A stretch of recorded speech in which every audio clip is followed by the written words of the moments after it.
Hey there, boys and ghouls. It's your friend Tats. I'm back with another video. We have another 4K Blu-ray to review.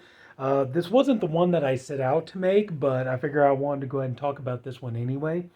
The one I initially set out to make, I was going to do was the Monster Squad, but thanks to Amazon, my order got back ordered, and then I figured, well, I'll go ahead and take a quick little trip down to my local record store and see if I can maybe pick it up there. And I couldn't find that one there, but I did find this one.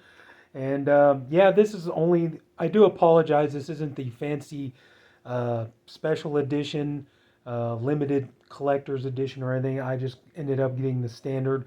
But, honestly, this is a movie I personally feel like I can live with the standard edition. I don't think it's going to be a big crime or anything. This is a movie I've only watched a couple of times. I don't hate the movie. I do like the movie, but it's not something that it's not like my favorite movie of all time, and it's not something I feel like the world is going to come to an end because I only got the standard edition, but I'm happy to have it nonetheless. And yeah, this is really a nice upgrade from my definitely a nice upgrade from my Blue Underground DVD. I never got the Arrow Blu-ray uh, or anything else, but yeah. So now I finally got Mark of the Devil, and this is from 1970, courtesy of Vinegar Syndrome. Like I said, I never got the Arrow, so I don't know.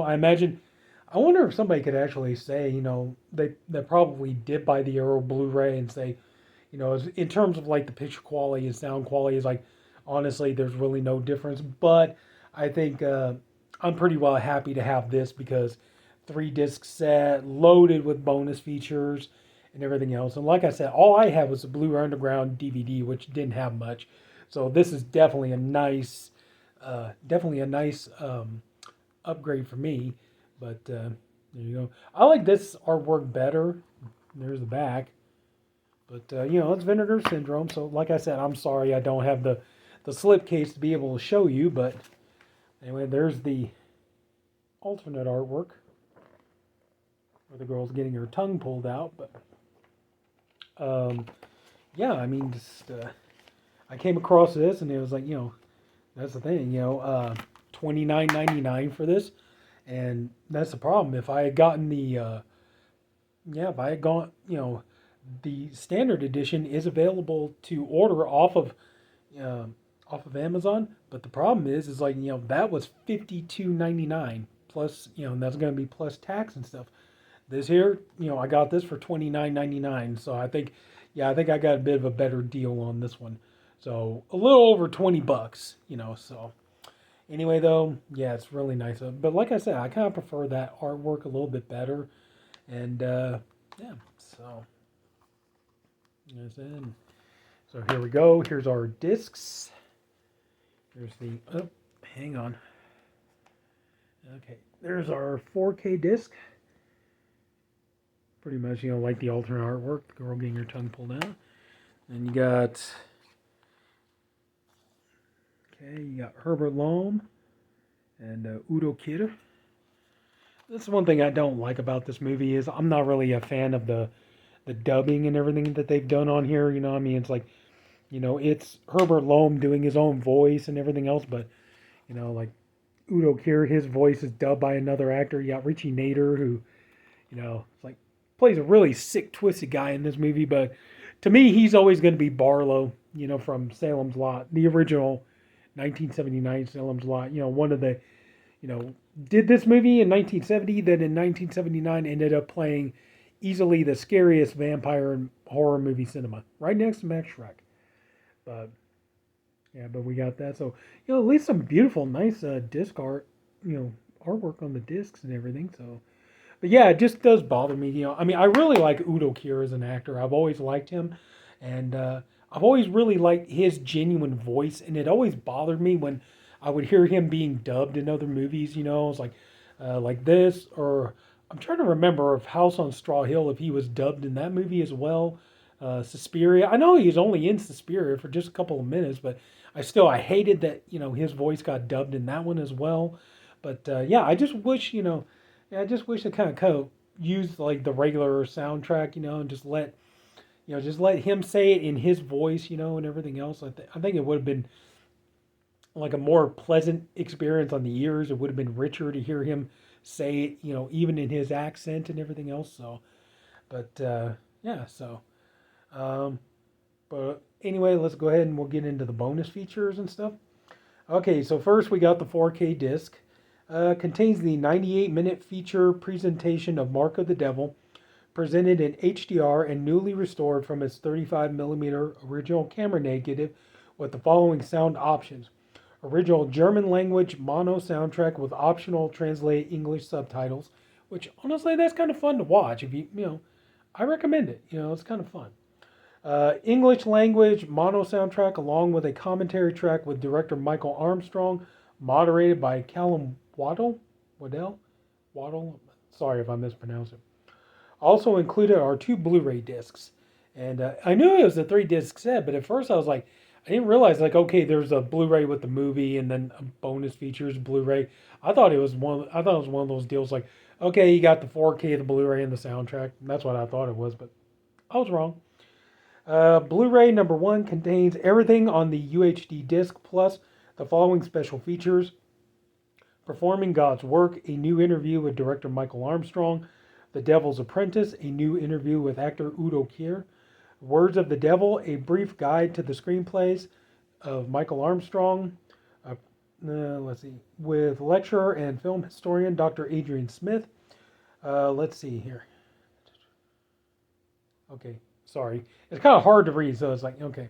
Let's see. A Hell of a Place, the locations of Mark of the Devil, Mark of the Times, a documentary from 2014 on the new wave of British horror filmmakers who emerged in the 60s and 70s.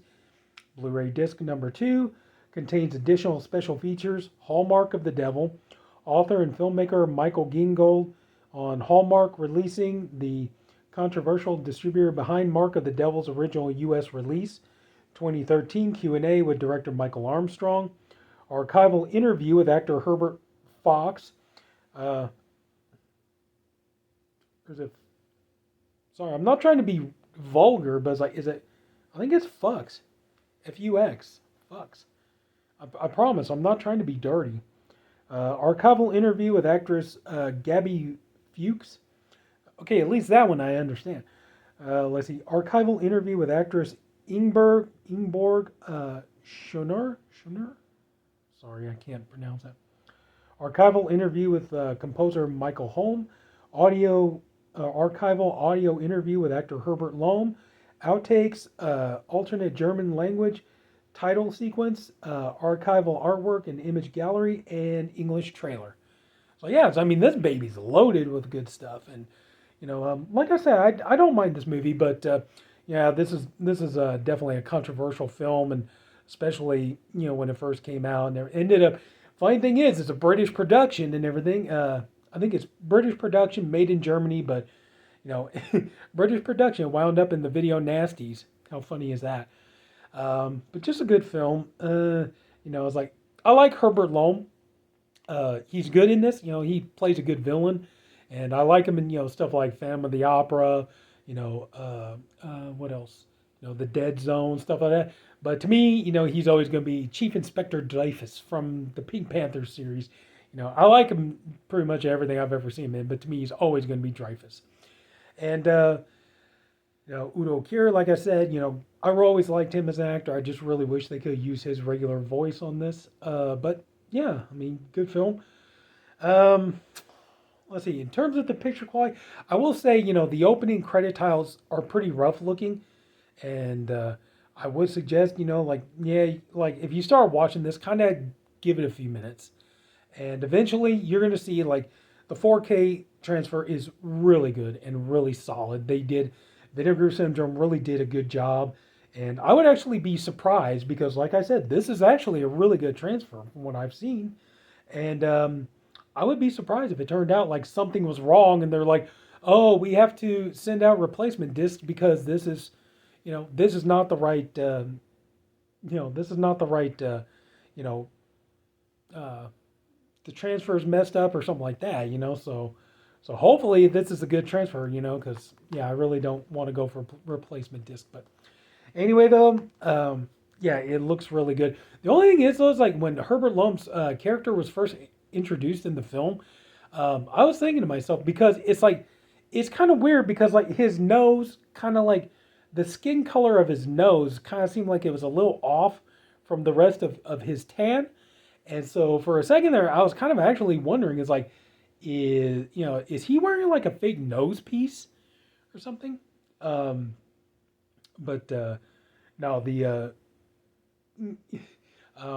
yeah, like most of the gore effects look pretty good in here. You know, mostly it's a lot of blood. You know, it's like I think that the blood looks okay. Some might argue though that it's probably going to look a little too, like it's going to look a little too bright, a little too red, or something like that. But no, I mean, yeah, I mean the scenery and everything. Um, you know, one thing I do appreciate though is that the film, you know, watching this, you know, you do get the film grain. Excuse me. You could tell they did not try to like polish this film or anything like that and try, you know, digitally polish it to try to make it look more modern or try to clean it up or anything like that. It's like, you know, you do get the, you know, the film grain and everything else, but you know, but also too, though, you know, I'm gonna warn you. He's like, yeah, if you know, if you don't like long, prolonged scenes of torture, then yeah, you're probably not gonna like this movie. So this was torture porn before there was ever torture porn, but so. But honestly, though, yeah, I mean, for me, this is definitely worth the upgrade. And I think for any fan, this would be worth the upgrade because, like I said, I don't really. I mean, I'm certain that, you know, a number of these bonus features are on the Arrow Blu ray. I'm just not really sure how much of it is.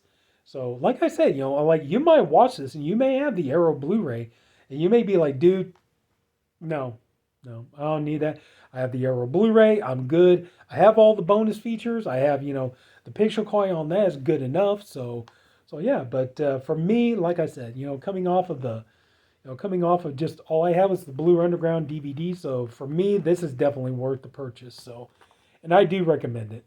You know, and of course, you know, like too, you might want to try to do better than I did and see if you can get it with the slipcover. But like I said, I'm pretty sure I'll be able to sleep at night knowing that, you know, I have to have the, well, I don't have to have it, but I chose to have the standard edition of Mark of the Devil on 4K. I'm just glad to have it, so, and glad to be able to upgrade it, but I actually do recommend it. So, to each his own, though. So hopefully, that's the only thing. I just hope I kind of helped anybody out there make any kind of informed decision. I mean, it worked for me. I'm glad to have it, but hopefully, you know, what I've said, you know, would determine whether you want to go for this yourself. It is a pricey, you know, I mean, I was lucky to get this for $29.99, but, you know, I mean, yeah, this is kind of a pricey item, especially you try to get it off their website, which their website is shut down, I think, until Friday after the Black Friday thing. But anyway, so yeah, for me, it's worth it. So I'm happy. So if anybody took the time to watch this, I thank you for doing it. I appreciate you for doing it. I hope you enjoyed the video. If you did, could you please leave it a like? And if you haven't already, please go and subscribe to my channel. And yeah, you know, there's more stuff to come. And that's it, everybody. Take care of my boils and ghouls, and see you all later.